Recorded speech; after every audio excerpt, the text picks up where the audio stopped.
All right, now that the season is completed for Chelsea, the 2022-23 season, we need to talk about the 5 reasons why Chelsea struggled so bad this season and why we finished in 12th. And I have a feeling that you are going to agree with all 5 of these. If not, give me a few other ideas why we did so poorly. And if you are new to this channel, make sure to hit the like button and subscribe down below. I greatly appreciate it. So let's dive into it. Now, the first one, which again, I don't think a lot of people realize that this was an issue, and that was our preseason. Our preseason was not scheduled properly. The reason why I say that is because there were so many traveling days for the players in such a short time frame. If you recall, the boys started out on the West Coast in the United States. Now, if you are not familiar with how large the United States is, it's massive. Let's be real here. The fact that they started in California and then ended on the East Coast in a span of a week or so is so much traveling. And on top of that, they're also practicing and they're also playing. All that leads to a lot of fatigue, which I also feel like could have led to some of the injuries that some of the players dealt with this season, because with the traveling, not being fully rested, being fatigued, then traveling to Europe to have more preseason matches, then to start the season. Like I said, I feel like that was part of the reason why we started so slowly. Yes, we did okay in the beginning. I mean, Thomas Tuchel did get a few wins for us, but still, all our players looked lethargic in the beginning of the season, which shouldn't be the case when you're looking at a squad that should be fully rested going into a brand new season, and that was not the case for Chelsea this year. And I want to say preseason was the first issue, and because of that, it stemmed to all our other issues. Now, the next thing we need to talk about, number 2, is transfers. And this should not be a surprise for anyone. The transferring that we did this season was, I'm going to say, average because of our January window. If it wasn't for our January window, this would have been a poor season for our signings. But the reason why I bring up the signings is because we already had a full squad. We brought a lot of players in during the summer window and also in the January window, and really did not offload any players. We got rid of Christensen, Rudiger. There was 2 other players. I know we did some loans as well, but still, the majority of the players that were there that we brought in, Cucurella, Koulibaly, again, just naming a few players in the summer window, Raheem Sterling, all these guys coming in. And because there were so many players, it was very, very difficult, not only for Thomas Tuchel, not only for Graham Potter, Frank Lampard. All these guys had to figure out who they were going to start week in, week out.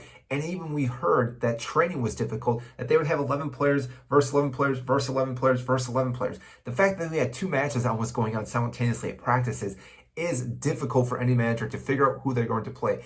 And to add to that, we also had a locker room that couldn't hold all our players, and other players were changing a different room. That, again, is going to create a terrible atmosphere for the club, for the players, and because of that, I think that was a massive issue as well. We should have maybe not signed as many players, and maybe we should have sold a few more players or loaned some more players out, because with that January window, we brought in Enzo, Shield. Again, we brought so many players, Mudryk, Noni. These players came in and were expecting to play. And again, they just didn't have the time or room to play these players. And on top of that, we also couldn't register all these players for the Champions League, which is almost a slap in the face for some of these players, like Aubameyang, who, again, I know didn't do really well at Chelsea this season, but the fact that he couldn't even make the roster for the Champions League, again, is a slap in the face for a new transfer coming into the club that you're expecting to do well and also be really our only striker we had this season. Now, number 3, this one really, again, is a talking point all season long, which I mentioned in multiple videos, and that is the injury crisis that we've had at this club. Now, I don't know exactly what we can do different about this, but the fact that we dealt with so many injuries this season, again, shines light on why it was such a hard season for us, because we could never get a starting 11 going together, building this confidence and teamwork, and keep going and winning matches, because almost week in and week out, we had some player get hit with injuries. Now, whether that was Reece James, Ben Chilwell, Kovacic, Conte. Again, the list goes on and on and on and on and on. And the fact is, because we had all these injuries, we could never have a starting lineup that we knew this was a solid starting lineup. These players are getting better, they're gelling. And because of that, that was a problem. And that also leads to number 2, like I just said too, we had a bloated squad. So with all these injuries, we're then trying to pick and choose different players to put in there. And each manager, I don't think, did a good enough job. Again, it's very difficult to make the right decisions. But the fact is, with all these injuries, it makes it more and more difficult for, again, to pick the right player and who you want to have. Now, at number 4, this one, I have to put some blame on Todd Boehly because, like I said, new year, new owners and everything. This one, again, you cannot do what you did this season and expect us to do quite well. And the fact is that Todd Boehly got rid of some people at the club itself. Peter Cech, Marina, these players are managers or people, board, staff, and all that, all left. And because of that, this left this massive gap at the club where Todd Boehly then had to step in and start doing some of the signings, which again, we just talked about some of these signings. But the fact is that we had him come in, and problem with this is the fact that with him in charge, he's calling most of the shots, which is why we lost Thomas Tuchel. Thomas Tuchel probably shouldn't have been fired at the beginning of the season. I think it was way too early to call anything. The fact that he was let go after we just signed Aubameyang, again, I'm just going to scratch my head for the rest of my life why we did that.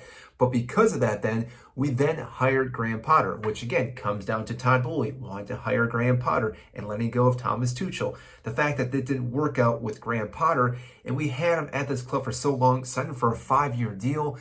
The list goes on and on and on, which how we could have done so much better with this. But then we let him go to then bring in Frank Lampard, which at that point, the season was already washed. So I'm not going to say anything bad about Frank Lampard, even though, again, it was abysmal what he did as a manager. Won one match and had 2 draws, I believe, Nottingham Forest and Newcastle. So the fact he got 5 points of so many matches is ridiculous. But still, Todd Boehly is the one orchestrating, pulling these strings to fire and hire these guys. And therefore, again, you have to put the blame on him. Yes, you can put some blame on the managers themselves for accepting the job, I guess, but still, it comes down to the owner himself making those decisions. Now with Pochettino, though, I think we have a better shot with the upcoming season. He did sign a 2-year deal +1 if he wants to stick around. So again, I think we're going the right direction. I think Todd Boehly did learn from his mistakes, and hopefully he did, because then we can move forward and again start achieving things with this Chelsea squad, which again, they have so much potential, especially with the players. But now with Pochettino as a manager, I think he can get the best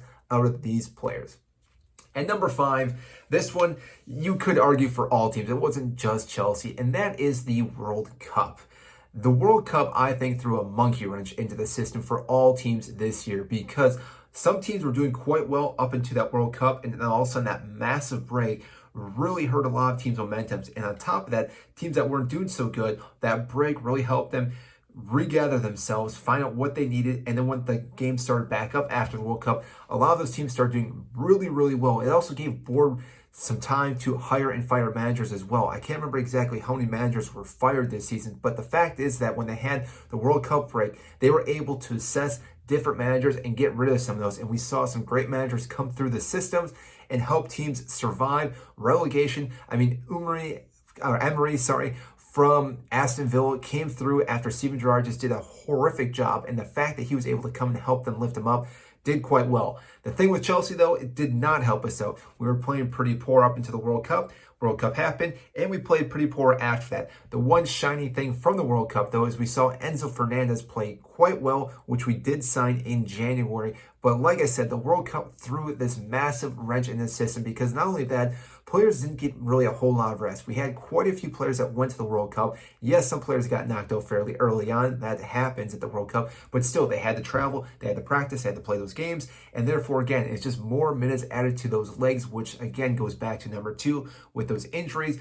So hopefully we never have to deal with a World Cup in between the middle of a season, because yes, it was fun to watch it, but again, it just messed everything up for how we wanted to play, the momentum, again, fatiguing players and all those things. So that is my 5 takes of why Chelsea struggled this season. I'm sure there's plenty more. Yes, you could say we couldn't score goals. That's obvious. But still, I think that comes down to us signing different players, because had we brought in a proper striker, not Aubameyang, we could have had a guy scoring goals, because our defense was pretty rock solid. And same with Todd Boehly getting the right managers. So again, all these things do kind of morph into these top 5. I know it could stem into a little different, but still, this is my take. So if you do agree with this, make sure to hit the like button, subscribe down below to share to all the other Chelsea fans out there, and also comment down below what you think about these top 5. You think this is a solid 5, why we did so bad, or we're good? What are the other things why we did so poorly this season? I want to know. So that is it, and I will see you in our next video.